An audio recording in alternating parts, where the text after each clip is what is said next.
Black myth Wukong जितना ही normal story वाला गेम दिखाई देता है, ये उतनी ही detail back story and deep lore contain करता है। इस गेम में हर बॉस की एक बैक स्टोरी है और हर चीज का एक रेफरेंस है। इस गेम की स्टोरी में आप जितना घुसने का ट्राई करोगे, आपको उतना ही कंटेंट मिलता रहेगा। मैंने इस वीडियो में ट्राई किया है कि इस गेम की स्टोरी जितनी सिंपल वे में एंड जितने डिटेल में एक्सप्लेन कर सकूं उतना करूं। तो इंट्रो को और ज्यादा लंबा नहीं खींचता है और डायरेक्ट वीडियो पर जंप करता है। ब्लैक मिथ वुकोंग की स्टोरी सिर्फ गेम तक सीमित नहीं है और इसका सबसे बड़ा रीजन है yes ancient Chinese novel Journey to the West. मैं बहुत ही जल्दी इस नॉवल को एक्सप्लेन करता हूं तो बोर होना मत स्टार्ट हो जाइएगा। जर्नी टू द वेस्ट एक फिक्शनल नॉवल है जहां पर शिंगजियांग नाम का एक चाइनीज मोंक इंडिया ट्रेवल करता है अराउंड 7th सेंचुरी एडी में, जहां पे बुद्धा उन्हें प्रोवाइड करते हैं 3 प्रोटेक्टर्स, शा वीजिंग, जू बाजी और सुन वुकोंग। इस स्टोरी में सुन वुकोंग काफी इंपॉर्टेंट रोल प्ले करता है और स्टोरी इसी के अराउंड रिवॉल्व होती है। अब यहाँ पे बहुत ही इंपॉर्टेंट बात, जो गेम है ब्लैक मिथ वुकोंग, ये जर्नी टू द वेस्ट के ऊपर में ही है, बल्कि जर्नी टू द वेस्ट का सीक्वल है। यानी कि गेम की story Journey to the West के बाद स्टार्ट होती है, जो कि बिल्कुल भी ऑफिशियल चीज नहीं है। बट इसका ये मतलब है कि गेम ये दिखाना चाहता है कि जर्नी टू द वेस्ट कभी खत्म नहीं होता। एक बार अगर जर्नी टू द वेस्ट खत्म हुआ है तो उसके बाद कोई और Destiny One Journey to the West की स्टोरी को फॉलो करेगा। और जो इवेंट्स गेम में हुए हैं जर्नी टू द वेस्ट में भी सेम इवेंट्स ऑलमोस्ट हुए हैं, बट एक अलग तरीके से। मतलब कि जो चीज जर्नी टू द वेस्ट में हो गई है उनका परिणाम यहाँ पर हमें ब्लैक मिथ वुकोंग में देखने को मिलता है। अब यहाँ पे मैं जर्नी टू द वेस्ट को एक्सप्लेन करने नहीं बैठूंगा, बट हाँ जहाँ जहाँ गेम की स्टोरी में जर्नी टू द वेस्ट को पॉइंट आउट करना इंपॉर्टेंट होगा मैं करूंगा। वेल आई गेस इतना एक्सप्लेनेशन काफी था। अब गेम की स्टोरी की तरफ बढ़ते हैं। एक्चुअल स्टोरी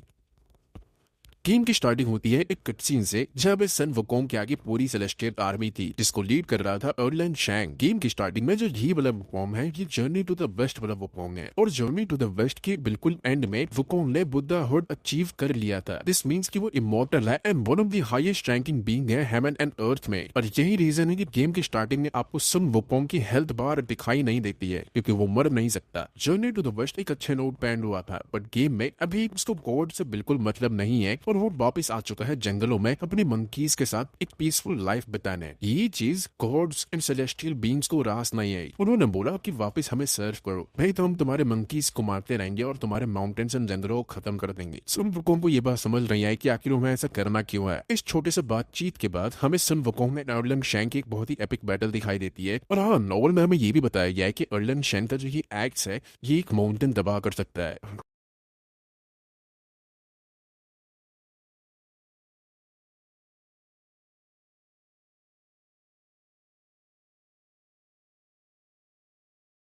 ओके, ये चीज सिर्फ नोबल तक सीमित नहीं रही। सन वुकोंग देखता है कि उसके साथ फाइट थोड़ी फेयर नहीं हो रही है, इसलिए वो जाता है जंगलों में लड़ाई करने, जहां पर हमें ये देखने को मिलता है कि सन वुकोंग का गोल्डन हेडबैंड, जिसको कहा जाता है जिंगू, जिसको इंग्लिश में ट्रांसलेट करें तो इसका मीनिंग है टाइट फिलेट। तो इसकी स्टोरी कुछ ऐसी है कि एक मंक ने वुकोंग को इस हेडबैंड को पहना दिया ट्रिक करके, और वुकोंग ने इसे पहन भी लिया। बेसिकली ये हेडबैंड बस इसलिए था कि इससे वुकोंग को कंट्रोल किया जा सके अगर फ्यूचर में वुकोंग कभी मिसबिहेव करे, क्योंकि गॉड्स को वुकोंग पे भरोसा नहीं था। वो ये सोचते थे कि ये मंकी कभी भी रेबल कर सकता है, दैट द रीजन उसे ये हेडबैंड दिया गया था। और जब भी वुकोंग कुछ भी हरकतें करता था तो ये हेडबैंड उसे बहुत ही ज्यादा पावरफुल हेडेक देता था, जिससे सन वुकोंग जैसे बींग भी ढेर हो जाए। और सेम यही चीज हमने गेम में भी विटनेस की। अब यहाँ पे खास बात यह है कि नॉवल के एंड तक सन वुकोंग के सर से ये हेडबैंड हटा देना चाहिए था, बट हमने गेम में ये नोटिस किया कि ये हेडबैंड सन वुकोंग के सर से नहीं हटा गया। अब गेम के एंड में एक कट सीन है जो बहुत ही इंपॉर्टेंट है, जहाँ पे अर्लन शैंग वुकोंग को ये कहता है कि तुम्हारे सर पे अभी भी वो हेडबैंड है। तो वुकोंग इसके रिप्लाई में एक बहुत ही अमेजिंग डायलॉग मारता है, आईज वाइड ओपन, बॉस्ट में rip it off and break free.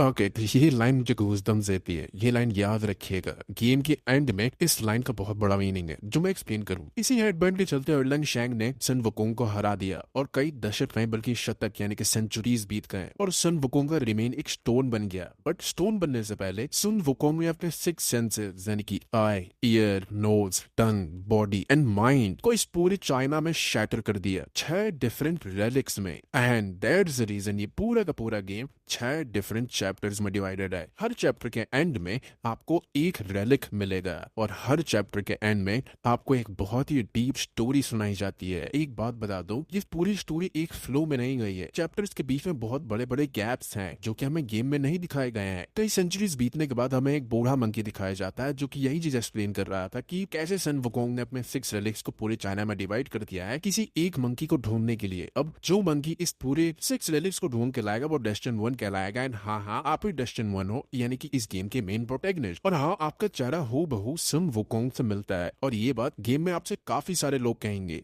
First chapter black cloud red fire. इस स्टोरी में आप प्रोग्रेस करते हो और गेम की स्टार्टिंग ही कुछ इंपॉर्टेंट मैजिक सीखते हो, जैसे किसी को फ्रीज करना या फिर सोल कलेक्टिंग कोड। और सबसे पहली बार आप गोल्डन बी में ट्रांसफॉर्म होना सीखते हो। यहाँ पे आपको एक टेम्पल दिखाई देता है जो कि पूरा जला हुआ था, और उसके आगे एक एल्टर जिनशी था जो कि पूरा सोने से बना हुआ था, और उसका सर बहुत ही बड़ा था। और वो आपसे सिर्फ एक ही बात कह रहा था कि हमने ही गोल्डन कसाया चुराया है, एंड यही रीजन था कि वो हमसे फाइट भी करने लगता है। इसको हराने के बाद आप इस चैप्टर के ऑलमोस्ट एंड में ब्लैक विंड किंग से मिलते हो, जो ये बताता है कि वो in temples and in scriptures को 500 सालों से रिबिल्ड कर रहा है, जो कि बहुत पहले जल रहे थे। और हाँ, यहाँ पर एल्टर जिनशी और ब्लैक विंड किंग दोस्त थे। ब्लैक विंड किंग को हराने के बाद ये उड़ जाता है और कहीं और भाग जाता है, जहाँ पर आप सेम मैजिक सीख करके उसके पास जाते हो और वो एक बियर में ट्रांसफॉर्म हो जाता है। उसको हराने के बाद वो वहां से भागने का ट्राई करता है, बट कर नहीं पाता। फिर वो अपनी लाइफ की भीख मांगता है और ये समझ जाता है कि सामने जो खड़ा है वो गेट सेज वुकोंग ही है। और वो ये बताता है कि वुकोंग का रेलिक जो उसके पास है वो उसने अच्छे से स्टोर करके रखा था, क्योंकि वो खुद के लिए यूज नहीं कर सकता, क्योंकि ब्लैक विंड किंग उतना ताकतवर है ही नहीं। तो यहाँ पे हमें एक एनिमेटेड स्टोरी दिखाई जाती है जो हर चीज एक्सप्लेन करती है। तो असल में हुआ ये था कि जो एल्टर जिनशी था उससे ब्लैक विंड किंग बचपन में मिलता है, और बाद में वो मॉन्क एंड एल्टर जिनशी बनता है। एक टेम्पल था, उसे विजिटिंग मॉन्क्स एक कसाया देते हैं, जिसे गोल्डन कसाया कहते हैं। बेसिकली मॉन्क्स को किसी मटेरियलिस्टिक चीज का लोभ यानी कि लालच नहीं होना चाहिए, और उन्हें हर चीज त्यागनी होती है। बट ये एक कसाया इतना ज्यादा लोगों को लालच दे रहा था कि एल्टर जिनशी इसके पूरे पोजीशन में आ गया। दूसरे मॉन्क्स भी इस कसाया को चुराना चाहते थे, और एल्टर जिनशी को मारने के लिए उन्होंने टेम्पल में ही आग लगा दी। क्योंकि ब्लैक विंड योकुआ एल्टर जिनशी का फ्रेंड था, इसलिए वो उसकी हेल्प करने आया। बट कसाया को देखेंगे तो कसाया अपने साथ ही ले गया। जब एल्टर जिनशी ये देखता है कि कसाया वहां पे नहीं है, तो वो ये सोचता है कि आग में उसका कसाया जल गया, पर वो अपना सर दीवार पे मार मार के सुसाइड कर लेता है। इस गेम में आप उन मॉन्क से भी फाइट करते हो जिन्होंने टेम्पल में आग लगाई थी। प्लस अभी गेम में एल्टर जिनशी ऐसा क्यों दिख रहा है, इसका रीजन ये है कि ब्लैक विंड किंग ने ट्राई किया था अपने फ्रेंड को रिजरेक्ट करने का, जिससे सोल ने गोल्ड एंड बाकी मटेरियलिस्टिक चीजों का सहारा लेके एक बड़ा सा स्टोन मॉन्स्टर क्रिएट कर दिया, जो आज तक उस कसाया के पीछे पड़ा है। इसका मोरल ये हो सकता है कि एक मॉन्क जो कि हर मटेरियलिस्टिक चीज को त्याग देता है, एट द एंड वो खुद सोने का बन गया। अब हम ये देखते हैं कि गेम के अंदर चैप्टर 2 स्टार्ट हो गया है और अपना डेस्टिन 1 उस जगह पे पहुंच चुका है जहां पे सेकंड रिलिक है। बट यहाँ पर काफी टाइम बीत चुका है और हम ये देखते हैं कि हमारा डेस्टिन 1 हार चुका है। हमारे चेस्ट पे काफी सारे एरोज घुसे हुए हैं और हम ऑलमोस्ट मरने वाले हैं। हमारे सामने एक हेडलेस बर्ड गाना गा रहा था, और पता नहीं वो कौन सा मैजिक करता है जिससे वो हमारी मरती बॉडी को वापस जिंदा कर देता है। ये बर्ड इस पूरी जर्नी में ऑलमोस्ट हमारे साथ रहेगा। इसके बाद हमारे प्रोटैगनिस्ट बहुत सारे एनिमीज से मिलते हैं और लड़ते हैं, जिनका अपना अपना बहुत ही डीप बैक स्टोरी है। बट ऑफ कोर्स इनकी बैक स्टोरी में हम नहीं जा सकते, नहीं तो वीडियो बहुत लंबी हो जाएगी। यहाँ पर हम first prince of the following sign नाम के क्रिएचर से मिलते हैं, जो कि ऑलमोस्ट रैट लाइक बीइंग है,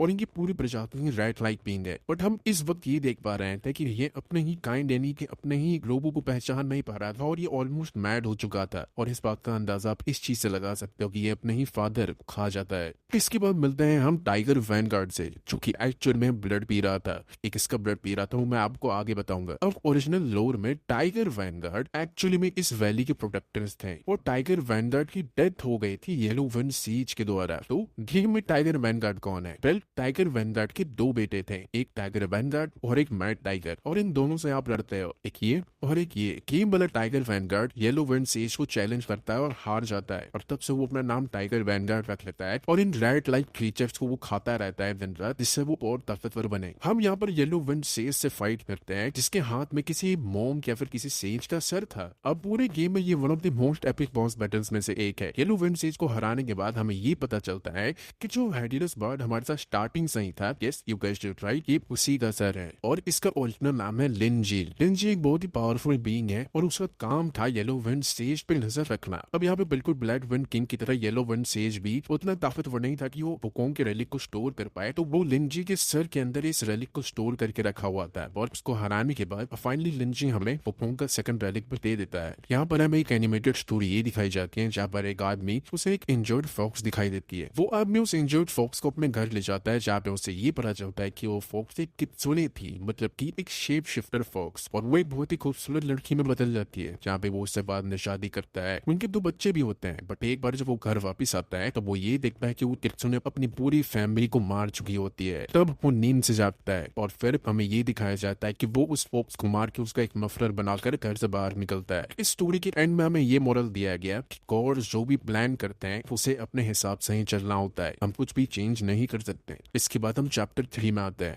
ये चैप्टर मुझे बहुत अजीब लगता है। इस चैप्टर के स्टार्टिंग में हमें एक बर्ड और एक बूढ़ा आदमी एक साथ मिक्स दिखाई देते हैं, जो हमें फॉलो करने को कहता है। वो हमें बैट में कन्वर्ट कर देता है और हम उसके पीछे पीछे छोड़ता है। आगे हम देखते हैं एक इल्यूजनरी टेम्पल और एक बेबी बुद्धा जिसने येलो कपड़े पहने हुए हैं। वो बिना टाइम वेस्ट के अपनी पोटली से पूरा का पूरा ड्रैगन निकाल देता है। इस ड्रैगन को हराने के बाद हम पानी के नीचे गिर जाते हैं, जहाँ पर जब हम उठते हैं तो हम अपने आप को एक प्रिजन में देखते हैं। कुछ नए मैजिक सीखने के बाद वो अपने जर्नी में प्रोसीड करता है, जहाँ पे उसे एक लेडी दिखाई देती है जिसका नाम होता है कैंग जिन स्टार, जो मदर ऑफ ऑल ड्रैगन्स थी। ओ नहीं, ये डेनारिस टारगेरियन की बात नहीं हो रही है। अब जर्नी टू द वेस्ट में जिन स्टार सुन वुकोंग की तरफ से फाइट कर रही थी, बट अभी वो येलो ब्राउ के साथ मिल चुकी है। याद है स्टार्टिंग मैंने 3 कंपेनियंस के बारे में बात की थी, जिनमें सुन वुकोंग के साथ जू बाजी भी था। उसने जू बाजी या जू बाजिया को कैद कर रखा है और यहाँ पर वो किसी से बात भी कर रही है। इससे फाइट करने के बाद हम इसे हरा देते हैं और जब ये ड्रैगन फॉर्म में ट्रांसफॉर्म होती है तब ये इस घंटे से जाकर लड़ जाती है और बाद में हमें पता चलता है कि इसके अंदर जू बाजी था, यानी कि ये पहले सुन वुकोंग का कंपेनियन रह चुका है। और जू बाजी भी हमारा साथ देना चाहता है कि हम सारे रेलिक्स कलेक्ट करें और at the end soon Wukong को रिजरेक्ट करें। अब यहाँ पे जू बाजी एक सुअर क्यों है, इसके पीछे का रीजन बहुत ही ज्यादा ट्विस्टेड एंड खतरनाक है। इसकी स्टोरी मैं आपको आगे बताऊंगा। इस जगह पे हम उस आदमी से मिलते हैं जिसने फॉक्स को मार करके उसका मफलर बना लिया था। याद कीजिए इससे लास्ट वाले चैप्टर की स्टोरी में वो यहाँ का मॉन्क बन चुका है और बूढ़ा हो चुका है। हम उससे भी फाइट करते हैं।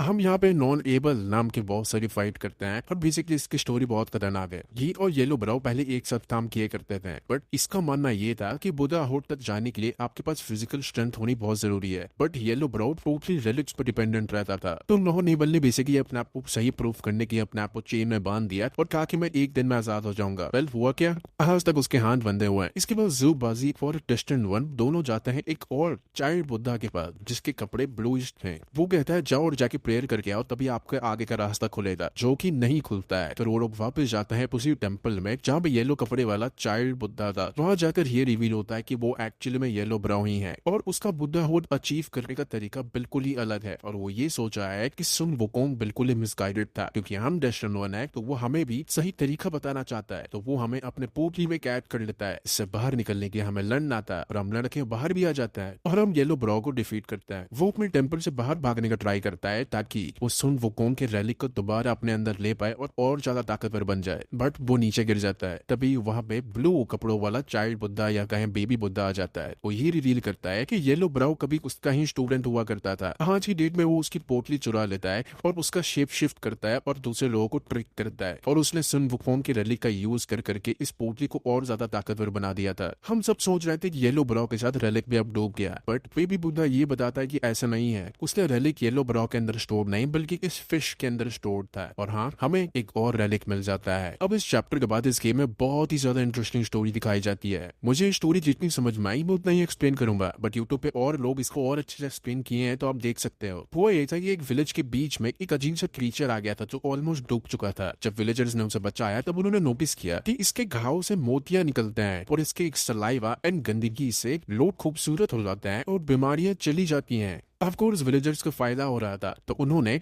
इस क्रीचर के लिए पूरा का पूरा टेंपल बना दिया, इसकी वर्शिप करने लगे और इसको बहुत सारा खाना देने लगे, जिससे ये क्रीचर तो मस्त मजे में जी रहा था।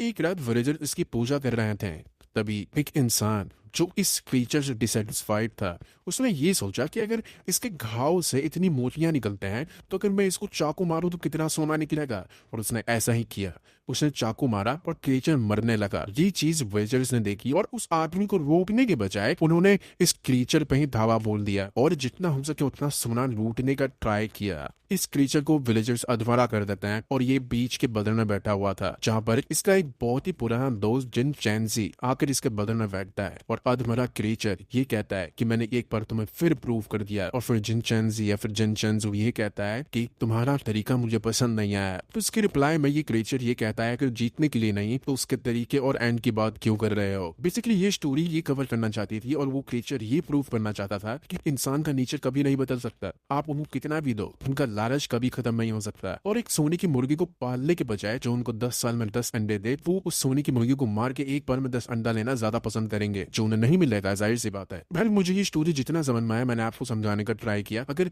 मैंने कुछ गलत बोला तो प्लीज नीचे कमेंट सेक्शन में स्टोरी को डिकोड कीजिए, मेरी भी हेल्प हो जाएगी। और हाँ, यहाँ पे जिन चैंसो था वो शायद बुद्धा का सेकंड इन कमांड था, जो कि बैनिश कर दिया गया था हेवन से, और वो मॉर्टल वर्ल्ड में एज अ मॉर्टल बॉडी आया था। और यहाँ पे नॉवेल्स में ये क्रिएचर शायद येलो ब्राउ ही था। चैप्टर नंबर 4, रोजी चीक्स एंड ग्रे।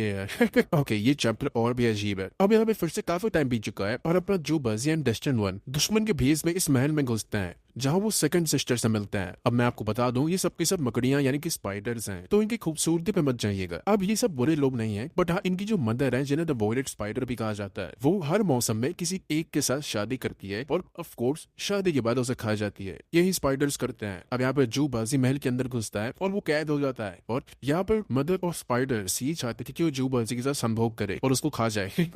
अब हाँ, यहाँ पर जू बाजी और द वॉयलेट स्पाइडर यानी कि जो मदर है, इन दोनों का बहुत ही लव एंड हेट रिलेशनशिप है। यहाँ पर जू बाजी द वॉयलेट स्पाइडर को प्यार नहीं करता, पर द वॉयलेट स्पाइडर जू बाजी को बहुत ज्यादा प्यार करती है, मतलब उसे संभोग करना चाहती है। अब इस चैप्टर के एंड में मैं आपको जू बाजी एंड द वॉयलेट स्पाइडर इन सब की कहानी अच्छे से बताऊंगा, बट अभी गेम की बात करते हैं। जू बाजी के पास सन वुकोंग भी ऑलमोस्ट कैद हो चुका था मकड़ियों की जान में। अब यहाँ पर उसके ऊपर एक बहुत ही अजीब सा क्रीचर हमला करता है, जिसे एक लड़की हरा देती है। अब ये पूछती है वुकोंग से कि बाहर कैसा दिखाई देता है। इस बात से ये प्रूव होता है कि ये सारी की सारी मकड़ियां यहाँ पर कैद हैं और ये जा कर भी बाहर नहीं निकल सकते हैं, क्योंकि ये अपने ऊपर के लोग को यहीं बैठे बैठे बेनिफिट्स दे रहे हैं। आगे जाके हमें सारे के सारे स्पाइडर सिस्टर्स को दिखाया जाता है, जहां पर वो ये बात कर रहे हैं कि जो मदर है उनकी, वो जू बाजी को एक्सपेक्ट कर रही हैं इतने सालों से, और वो ये सोच रहा था कि उन्हें लगा था कि जू बाजी थोड़ा और हैंडसम होगा, बट वो तो पिग है। अब हमारे सन वुकोंग का नेक्स्ट बॉस बैटल किससे होता है? यस, जू बाजी से, यानी कि वो करप्ट हो चुका है। उसको हराने के बाद हम उसके सेकंड फेज से फाइट करते हैं, जिसके बाद उसे एक मिरर दिखाई देता है और वो अपने पुराने जिंदगी के चेहरे को देखता है जब वो सुअर में ही हुआ करता था। वाह, हैंडसम है बंदा। अब उसके माथे पे एक नीडल आके लगता है, जिससे उसका ये करप्शन मिट जाता है। फिर वो बोरी औरत यानी कि द वायलेट स्पाइडर जू बाजी को फिर से कैद कर लेती है और उनके बीच में बातें होती हैं, जहाँ पे हमें ये पता चलता है कि जू बाजी ने उसके सारे सिस्टर्स को मार दिया था सिर्फ इसको छोड़ करके। क्यों? क्योंकि ऑफ कोर्स इन दोनों के बीच में लव एंड हेट का रिलेशनशिप था। जू बाजी इसे मार नहीं पाया उस वक्त, क्योंकि जू बाजी उस वक्त मून गॉडेस से प्यार करता था और उसका संभोग करना चाहता था। अब क्योंकि ये एक पाप था, इसी वजह से उसको बैनिश कर दिया गया और उसको अगला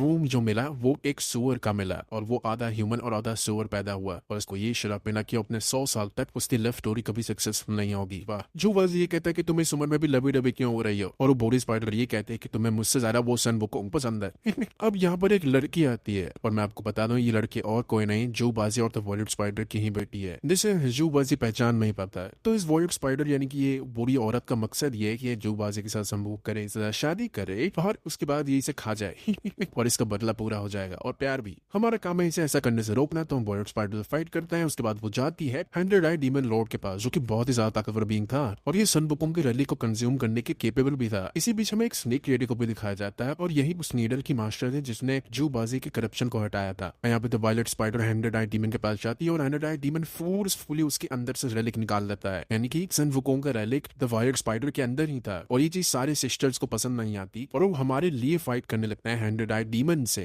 एट द एंड हम उसे हरा देते हैं, बट पूरी स्पाइडर मर जाती है। पता नहीं क्यों, बट इन स्पाइडर्स के लिए मुझे बड़ा बुरा लग रहा है। ये लोग अच्छे लोग थे एक्चुअली में, और खूबसूरत भी। स्टोरी को स्पीड अप करने के लिए हम बढ़ते हैं चैप्टर 5 की तरफ, गोल्डन चाइल्ड क्रिम्सन ब्लड। इस चैप्टर की स्टार्टिंग में द डेस्टिन वन एक बंधे हुए फॉक्स से मिलता है, जो कि एक कित्सुने थी और वो शेप शिफ्ट करके एक इंसान में बदलती है, जिसका नाम है पिंग पिंग। ये प्रिंसेस फेयर फॉक्स और बुल किंग की बेटी है। जैसे मंकी किंग है बस बुल किंग है। अब यहाँ पे प्रिंसेस फेयर फॉक्स को जू बाजी ने मार दिया था। क्या बात है भाई। अभी बुल किंग की वाइफ रक्षासी है, जो पिंग पिंग की स्टेप मदर भी है। यहाँ पे ये रिवील है कि रक्षासी के पास एक फैन है जो उसके फादर यानी बुल किंग को बचा सकता है। और यहाँ पे रक्षासी के बेटे को भी इंट्रोड्यूस कराया गया, जिसको हम रेड बॉय भी कहते हैं, जो पिंग पिंग का स्टेप ब्रदर है। और इस चैप्टर के स्टार्टिंग में जितने भी लोगों से आप लड़े हो, यानी कि cloudy mist, misty cloud, fast as wind, quick as fire, ये सभी तो रेड बॉय यानी कि रक्षासी के बेटे की ही आर्मी है। यहाँ पे पिंग पिंग ब्रांडन फैन की डिमांड कर रही थी रक्षासी से, ताकि उनके फादर को बचाया जा सके। और यहाँ पर हमें दिखाया जाता है कीपर ऑफ फ्लेमिंग माउंटेन्स को भी, जो कि बेसिकली रक्षासी के साथ थोड़ा क्लोज आने की ट्राई कर रहा था और वो चाह रहा था कि वो उसके साथ यहाँ से भाग जाए। और हाँ, ये सभी जानते हैं डेस्टिन 1 का एक्चुअल पर्पस क्या है। थोड़े ही रोमांटिक टॉक के बाद ये रिवील कर दिया था कि रक्षासी एक्चुअल में जोबाजी ही था और वहां पे डेस्टिन 1 आता है। पिंग पिंग को ब्रांडन फैन मिल चुका है और वो डेस्टिन 1 को लेके पहुंचते हैं बुल किंग के पास, जिसकी हालत बहुत खराब थी। और हाँ, यहाँ पे मैं आपको बता दूं कि जो बुल किंग है वो पहले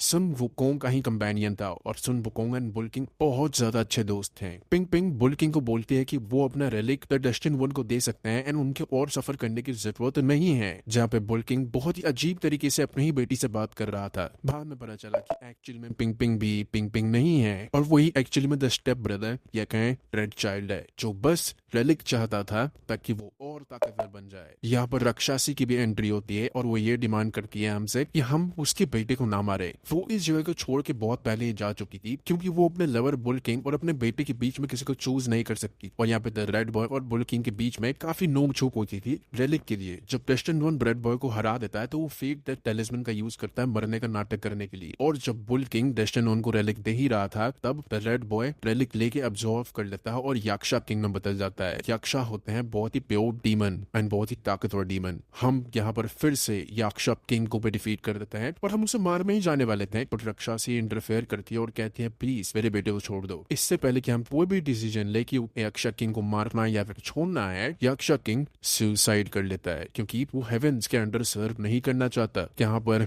द रेड बॉय मर गया और रक्षा से देखती रह गई। चैप्टर के एंड में हमें एक बहुत ही ज्यादा डिप्रेसिंग और डीप स्टोरी दिखाई जाती है और बहुत ही डार्क भी, जहाँ पे हमें इस बड़े बुल किंग का पास्ट दिखाया जाता है और हमें ये बताया जाता है कि ये एक बार सुन वुकोंग बहुत ही अच्छे कंपेनियन थे और ये दोनों कभी साथ में लड़ा करते थे हेवेंस के अगेंस्ट। बुल किंग और रक्षासी का बेटा हुआ द रेड बॉय। वुकोंग और जुबाजी के रास्ते में फ्लेमिंग माउंटेन था जिसका प्रोटेक्टर था बुल किंग। फ्लेम्स को बुझाने के लिए सुन वुकोंग को चाहिए था फैन, जो बुल किंग देने से मना कर देता है। अब यहाँ पर ये दोनों लड़ते हैं और बुल किंग हार जाता है और यहाँ पे जुबाजी ये भी कहता है कि उसने उसकी फॉक्स वाइफ को मार दिया, जिससे बुल किंग और ज्यादा गुस्सा हो जाता है। बुल किंग की लाइफ बहुत ज्यादा ट्विस्टेड एंड बहुत ही ज्यादा डिप्रेसिंग है। इसके ऊपर मैं किसी और वीडियो में डिटेल में बात करूंगा। वो कोंग के रेलिक कैप्चर करने के बाद एक रेलिक प्रेसिडेंट के बुल किंग को मिलता है जिसे वो अपने पेट में सेफ रखा हुआ था। इसके बाद अब हम आते हैं अपने फाइनल चैप्टर की तरफ, जिसके बाद हमारी एंडिंग है। फाइनल चैप्टर में अब हमारे पास वुकोंग के 5 रेलिक्स हैं और सेलेस्टियल गॉड्स को ये बात पता चल रही है तो वो अपनी आर्मी सेंड कर रही है हमें रोकने के लिए। इस पूरे चैप्टर में सिंपली हमारा मिशन ये है कि हमें वुकोंग के पूरे आर्मर सेट को कंप्लीट करना है। और हाँ, इसी में हमें मिलता है वुकोंग का समर सॉर्ड क्लाउड, जो कि वुकोंग के 5 रेलिक्स को सेंस करके अब हमें अपना मास्टर मानता है। वुकोंग के सारे आर्मर इधर उधर स्कैटर हो गए थे इस लैंड में और अपने आप को एक बीस्ट की तरह बना लिए थे। मतलब कोई बुल है तो कोई ह्यूमनॉइड बीस्ट, हमें इन सबको हरा करके आर्मर लेना है। इसके बाद हमें गेम का मोस्ट एपिक सीन दिखाया जाता है जहां पर हम एक केव में जाते हैं जहां पे मंकी किंग बनता है। चोरी कुछ ऐसी हुई कि सुन वुकोंग बहुत सारे बंदरों के साथ एक जंगल में रहता था जहां पर एक नदी बहती थी। उन बंदरों में एक शर्त लगी कि जो भी इस नदी का सोर्स ढूंढ लेगा उसे मंकी किंग का दर्जा दिया जाएगा। सुन वुकोंग इस चैलेंज को एक्सेप्ट करता है और बड़ रिवर को फॉलो करते करते वो एक केव में पहुंचता है जहां पर सारी सुविधाएं मौजूद थी। सारे बंदर वहां आके रहने लगते हैं और सुन वुकोंग के लिए एक थ्रोन बनाया जाता है जिसे आप गेम में देख भी पाते हो। हमें वहां सन वुकोंग का डंडा भी मिलता है। इसी माउंटेन के टॉप पे हम अपना गेम कंप्लीट करेंगे जहां पे हमें वो स्टोन मिलता है जिसके अंदर सन वुकोंग होगा। हमारे पास 5 रेलिक्स हैं बट एक रेलिक मिसिंग है क्योंकि वो गुम हो चुका है और उसका कोई अता पता नहीं है। लेकिन जैसे ही हम स्टोन को टच करते हैं हम उसके अंदर पहुंच जाते हैं और वहां पर वो एल्डर मंकी भी था। वो ये रिवील करता है कि ये वुकोंग का माइंड है और इसमें उसकी सारी मेमोरीज हैं, उसके बचपन से लेके उसके बुढ़ाहुड तक। अब इससे पहले कि मैं एंडिंग एक्सप्लेन करना स्टार्ट करूं, मैं आपको बता दूं इस गेम की 2 एंडिंग है, एक बैड एंडिंग और एक गुड एंडिंग। अगर आप गेम में ज्यादा कुछ प्रोग्रेस नहीं करोगे, इधर उधर नहीं जाओगे तो आप बैड एंडिंग में जाओगे। लेकिन अगर आप गेम के most of the task complete करते हो, एक्सप्लोर करते हो और हाँ सबसे बड़ी बात अर्लिंग शैन से फाइट करते हो तो आपको गुड एंडिंग मिलती है। मैं आपको आगे एक्सप्लेन करूंगा। जैसे जैसे आप बोर्ड में आगे बढ़ते हो एल्डर मंकी ये कहता है कि वुकोंग के 5 रेलिक्स थे और जो लास्ट रेलिक है माइंड, वो एक्चुअली में खुद डेस्टिन 1 है। तो यहाँ पे एक सवाल उठता है, क्या डेस्टिन 1 ही सन वुकोंग है? तो इसका आंसर एल्डर मंकी देता है हाँ और ना। टेक्निकली ओरिजिनल सुन वुकोंग हमेशा के लिए चला गया बट अब हमारे पास उसके 5 रेलिक्स हैं, उसकी सारी ताकत है, उसका चेहरा है, तो एक्चुअली में हम ही डेस्टिन 1 सन वुकोंग हैं।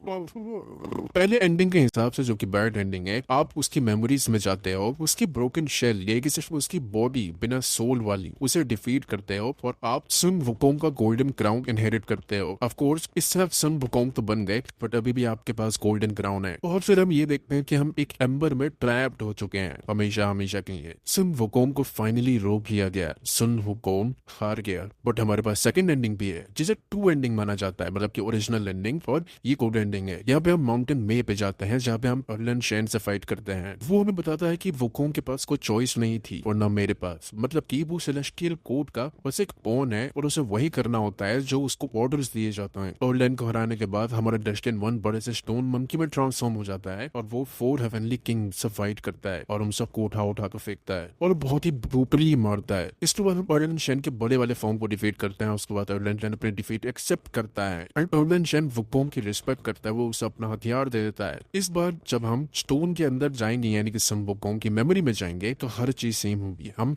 सन वुकोंग के ब्रोकन शेल को वही डिफीट करेंगे बट इस बार जो हमें गोल्डन क्राउन पहनाया जा रहा होगा तो हमारी आंखें खुल जाएंगी और हमारे अंदर सन वुकोंग की सारी मेमोरीज आ जाएंगी। जहाँ पे हमें जर्नी टू द वेस्ट के सन वुकोंग की क्लिप्स दिखाई जाती है कि कैसे उसने सेलेस्टियल कोड के अगेंस्ट जंग छेड़ दी थी अकेले और यहीं पे उसने अर्लैंग को वो डायलॉग मारा था कि keep your eyes wide open and watch मेरे pit off. And yeah guys you guessed it right, finally Sun Wukong ने अपने सर से वो हेडबैंड निकाल दिया। ये सारी चीजें बस उस हेडबैंड को अपने सर से निकालने के लिए। ये था सन वुकोंग का मास्टर प्लान। अगर वो हेडबैंड आपकी बॉडी को ना छोड़े तो आप ही बॉडी छोड़ दो, बॉडी ही चेंज कर लो। और सन वुकोंग ने ऐसा ही किया, उसने अपने बॉडी को त्याग दिया और सैक्रिफाइस कर दिया, अपने सेंसेस को इधर उधर स्कैटर करके एक डेस्टिन वन उन सारे रिलिक्स को अपना बनाता है और खुद सन वुकोंग बन जाता है और सन वुकोंग रीइंकार्नेट करता है किसी और की बॉडी में। That's his master plan I guess. Well guys ये थी good ending and I hope कि आपको मैंने बहुत ही सिंपलेस्ट वे में इस पूरी स्टोरी को एक्सप्लेन किया। मैंने 6 चैप्टर्स को बहुत ही डिटेल में एक्सप्लेन करने का ट्राई किया बट बहुत ही शॉर्ट में भी एक्सप्लेन किया। अब आप ऑलरेडी देख रहे हो कि ये वीडियो ऑलरेडी 26-27 मिनट की बन चुकी है, तो अब आपको मैं और टाइम वेस्ट नहीं करूंगा। अगर आप पे कोई भी डाउट्स है तो नीचे कमेंट सेक्शन में बताइए, आपका कोई भी एड ऑन है तो नीचे कमेंट सेक्शन में बताइए, आप किसी भी स्टोरी को और डिटेल में डिकोड करना चाहते हो तो नीचे कमेंट सेक्शन में बताइए। और गाइस हाँ प्लीज इस वीडियो को बनाने में बहुत ज्यादा एफर्ट लगा है, बहुत ज्यादा मेहनत लगा है, तो गाइस मुझे कुछ नहीं चाहिए, बस आप प्लीज मेरी एक चीज ना हेल्प कीजिए, इस चैनल को